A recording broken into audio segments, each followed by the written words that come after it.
Мен могул жайыттар боюнча айыл өкмөттөргө өтөт деген сөз чыкты азыр жерден.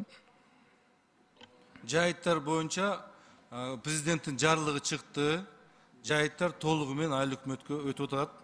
Анан кийин бизде азыр жер кодекси менен суу кодекси сиздерге кирет. Ушул жерде да норма жазылган. Жайыт толугу менен айыл өкмөткө өтөт.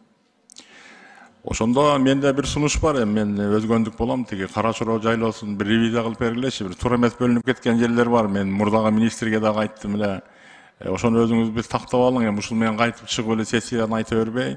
Себептен туура эмес берилип кеткен жайлоолор бар. Баягы 10 жылга, бирөөлөр ишенип 20 жылга уже арендасын узартып койгондор бар экен. Ошолорду такташ керек да. Мисалы үчүн менин айылым жанында эмнеге башка бирөөлөр келип туруп чыгыш керек ошол жерге жайытка.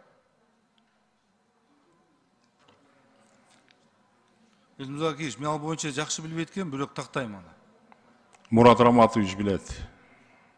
Тураль Мурзабекович, билебиз, бул Сурташ боюнча УДПдагы жайыттар боюнча болуп атат. Бул негизи райондук деңгээлде дагы чечкенге аракет кылдык элек. Биз ошол жерде мен дагы бир жыл аким болуп аткан кезде дагы.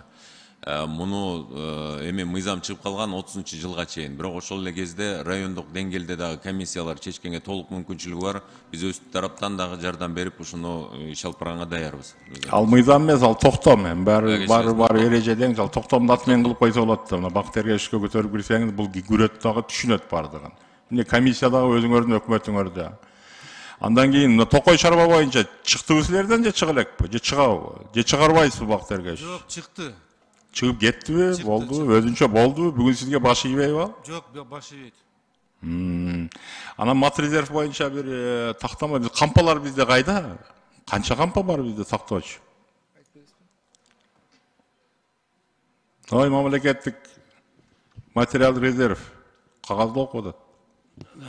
Элмирза Акиевич, кампалар bizde memlekettік кампалар негізі жоқ болып кеткен екен. Жоқ, bir дагы кампа жоқ. Bir ғана Борбордо, Бишкекте bir центральный база бар екен. Анын дагы жери ушул кезге чейин закондоштурулбаган екен. Былтыркы жылы 23-жылы өзүбүзгө мамлекеттик материалдык резервге каттаттык ал жерди. Ошол жерде кампаларыбыз бар. Калган региондордо былтыркы 23-жылы мүмкүнчүлүк болду.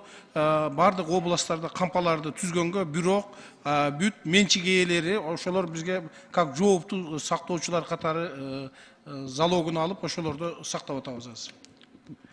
Рахмат, убактым жетпей калды, көбүрөөк сүйлөдүм. Ишиңерге ийгилик, мамлекетке таза иштегиле. Рахмат.